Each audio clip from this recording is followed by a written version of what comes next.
بسم اللہ الرحمن الرحیم۔ السلام علیکم دوستوں، میں ہوں انوار احمد۔ آپ دیکھ رہے ہیں آپ کا اپنا چینل اللہ دین۔ دوستو، کیا آپ کو پتا ہے کہ ایک ایسی درود شریف ہے جس کو اگر ہم پڑھیں گے تو انشاءاللہ عز و جل اگر اللہ نے چاہا تو ہم پر آگ حرام ہو جائے گی۔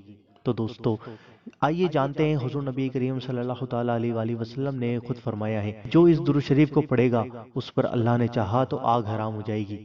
سبحان اللہ۔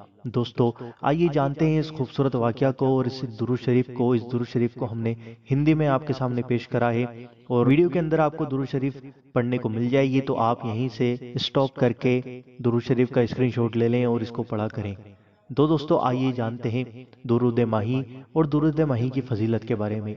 ایک دن نبی کریم صلی اللہ تعالیٰ علیہ وآلہ وسلم مدینہ منورہ کی مسجد میں بیٹھے ہوئے تھے کہ ایک دیہاتی آیا اور ایک طباق یعنی برتن جو کہ بند تھا آپ صلی اللہ علیہ وسلم کے سامنے لا کر رکھ دیا۔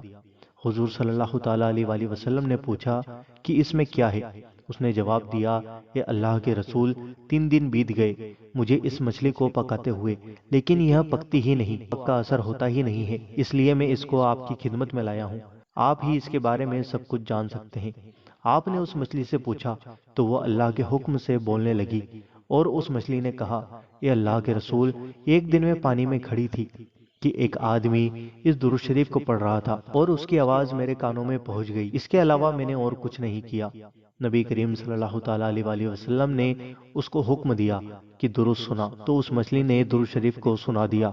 آپ صلی اللہ تعالیٰ علیہ وآلہ وسلم نے فرمایا، اے علی، اس درود شریف کو لکھ لو، یعنی اس درود ماہی کو لکھ لو اور لوگوں کو سکھا دو، جو اس درود کو پڑھے گا اس پر اللہ نے چاہا تو آگ حرام ہو جائے گی۔ سبحان اللہ۔ دوستو درود ماہی یہ رہی ہندی میں۔ دوستو اللہ تعالیٰ سے دعا ہے کہ اللہ تعالیٰ ہم سب کو درود شریف پڑھنے کی توفیق عطا فرمائے۔ آمین اللہم آمین۔ آپ بھی کمنٹ باکس میں آمین ضرور لکھیں، کیا پتہ کس کے منہ سے نکلا ہوا آمین کب قبول ہو جائے۔ اور اس ویڈیو کو دل سے لائک ضرور کریں، اور اس ویڈیو کو زیادہ سے زیادہ ضرور شیئر کریں، کیونکہ جتنے لوگ آپ کے شیئر سے پڑھیں گے تو اس کا ثواب آپ کو بھی ملے گا۔